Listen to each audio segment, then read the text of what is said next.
Yo, what is up? It's JJ from 845, and today I'm going to show you guys what's inside my carry-on luggage, which happens to be an away luggage. On the side right here, I went ahead and put some stickers here just in case if it's anyone else but myself who's opening the case. Green just says floor, and then the red tape just means facing the ceiling. The other case that I had before, I actually put an arrow up or even just wrote here ceiling, so that way the contents won't spill out, since you'll see what I mean.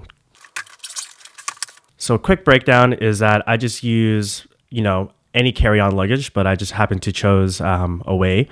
And in here is some leftover dividers that I had from some think tank bags and pretty much, Tenma bags. I'm pretty sure all you guys have plenty of these cases.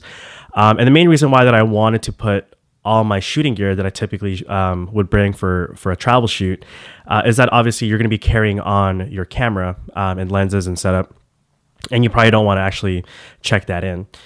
So for me, my main setup is a Sony FS5. I also shoot with a Atomos Shogun. I believe it's the Flame. I don't think it's the Inferno. Double check on that. And then some other accessories as well. As far as the lens wise, I typically use the Sigma's 18-35. And in here is actually two lights, which is Westcott's Flex LEDs, the 1x1s. And those are the power, power boxes that are necessary to turn that on.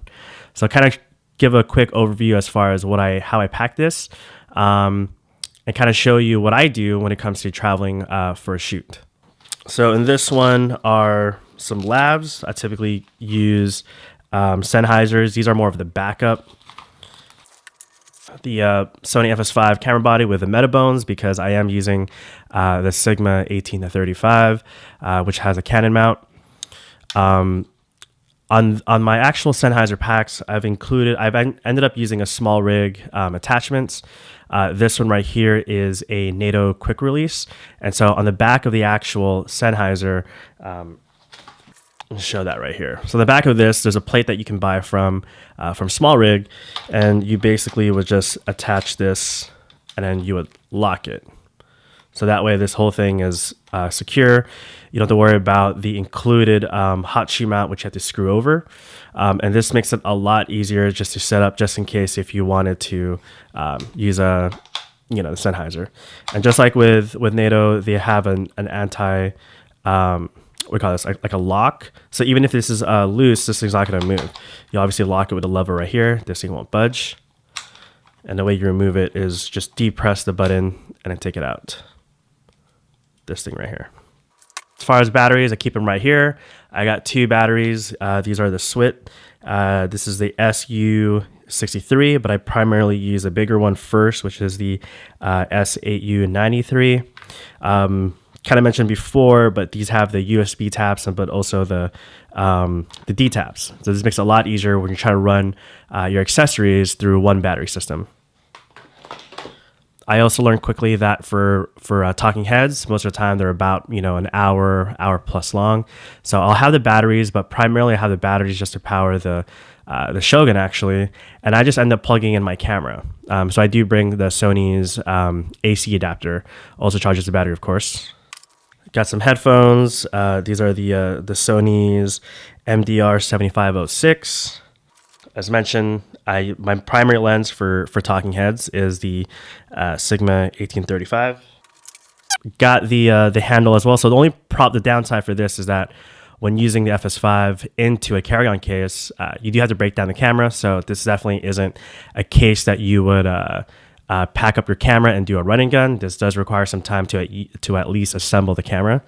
The only thing that I did replace was this, and I attached a longer length or LANC cable. That way I can actually convert my entire shooting rig here to a shoulder rig. And so some of the pieces that I have in order to make that happen is this long piece. Hidden behind the back here are some rods. This thing attaches into the end. That way I can attach the grip. And what I've done is with that long cable is I'm able to mount the FS5 grip and just relocate it here. That longer length cable will go into the camera. That way I have full control. And on the left side, I actually have an Ikan follow focus unit that is wired. and that one's right here. So if you can imagine, I won't do a full build out, but this goes into inside here, and you would just rotate this. And now on this side, I can do the follow focus. So that way it makes it a lot easier, rather like this. So this thing mounts over here, and then you're holding the grip, and with your thumb, you're able just to follow focus right here. And so the power comes from here. This thing goes directly to the unit, the motor that is. Again, using the rails, this thing would mount onto the rails. The follow focus gear goes into the lens, and I'm just controlling my follow focus. That way I have everything all controlled in the hand, both for follow focusing, and then on the right hand using the Sony's handle or grip to be able to start recording, do my follow focus, my focus check using the magnifier, and then start and stopping. Have the handle, of course. This is a top handle for the Sony FS5. The other option I did find is that I can remove this in order to make this thing a little bit more compact, a little bit easier. I kind of don't really actually use the microphone for the shotgun, but I ended up just using the onboard mic here, which is needed in order just to sync sound, just in case if I am using a 2-camera setup, or if all the audio is not being sent through the camera itself. So there is an option to remove this. You do have to use a very tiny screwdriver. Open up the thing right here, and if you look down over here, it's kind of hard to see, but there are 2 screws right here that you just basically have to unscrew. Usually like a professional screwdriver kit will have that, just because it's actually pretty small. On this end, there's a couple things that I added here. The actual monitor holder is from Xtender. I'll have a link to the description. This makes it a little bit easier just to mount your monitor. You don't have to use an articulating arm or a friction arm, which in my experiences have always loosened. And this allows a whole pan and tilt. So, pretty easy. And the only other addition that I added here was this piece right here. And this is Neewer's, quick release for monitors. And you'll see that with the Atomos Shogun monitor, you're basically just able to slide it in, and then on the monitor itself there's a lock, and that way you can quickly remove and mount the rig or the monitor without having to screw this. I think if I am 100% happy with a setup, I actually don't mind with using some Loctite to just glue this piece here, because the only weak point that this thing has is, of course, the thumb screw. So if this thing loosens, this entire thing will, as you can see, will pivot. So usually right before shooting, I'll make sure that this thing is tight, and then the monitor itself, when it's mounted, won't move. But like I said, I'm nearly there. I feel like I'm very confident with this setup, just to keep things in one place. And I'll probably just put a little bit of a glue here, that way this thing doesn't loosen over time. But this thing right here is pretty solid. There's a pretty fat screw that you mount this onto the handle. And storing wise, I can see you can just put it onto the side, and I usually fold it flat like this, and then I can put it back into the case. And what I am impressed with this side, and I have everything what I feel like I need in order to shoot a talking head interview, is that I have the 2 lights as mentioned.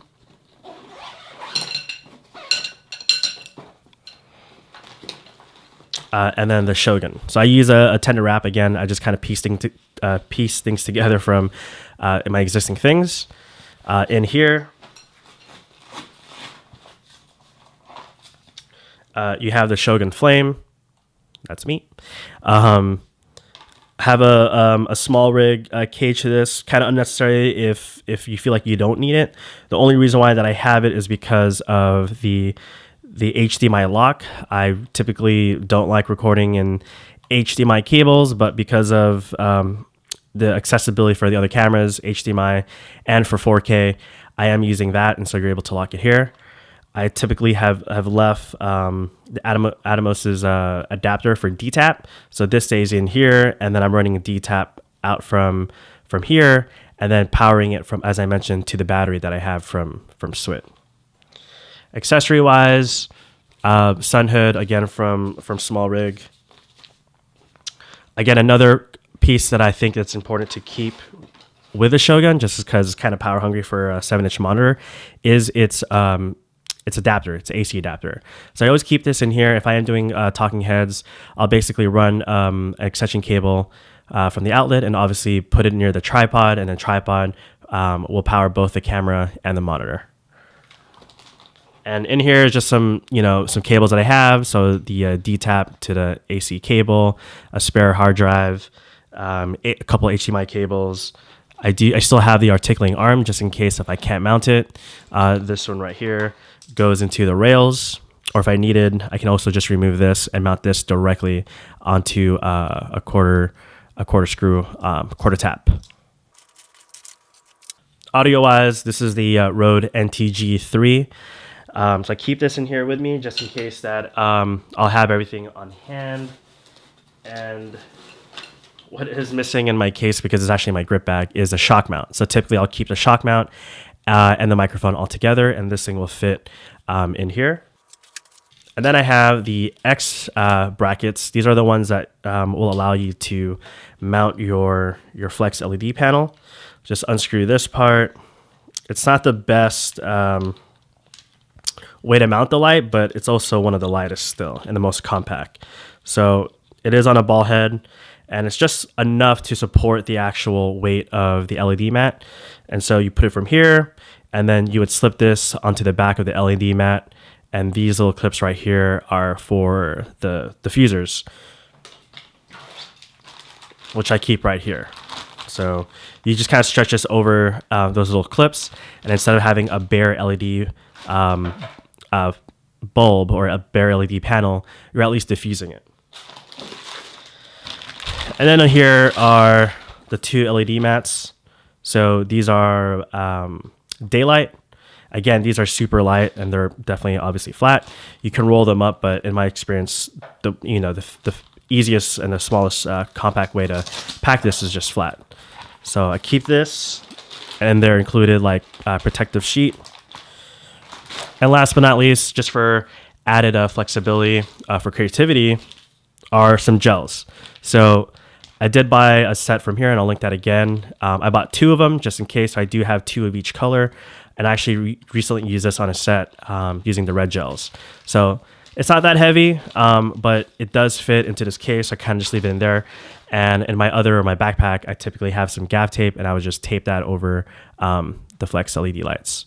So I hope this was helpful and kind of showing you like what's inside the this mobile shooting kit. And the added benefits, of course, is that the luggage, again, you can use any luggage, but that these are the 4 wheels, so these are the spinner wheels. I'm pretty sure you already have those while you travel, and that just makes things a lot easier when it comes to traveling and going through the airport, or at least just carrying this case to and fro shoot.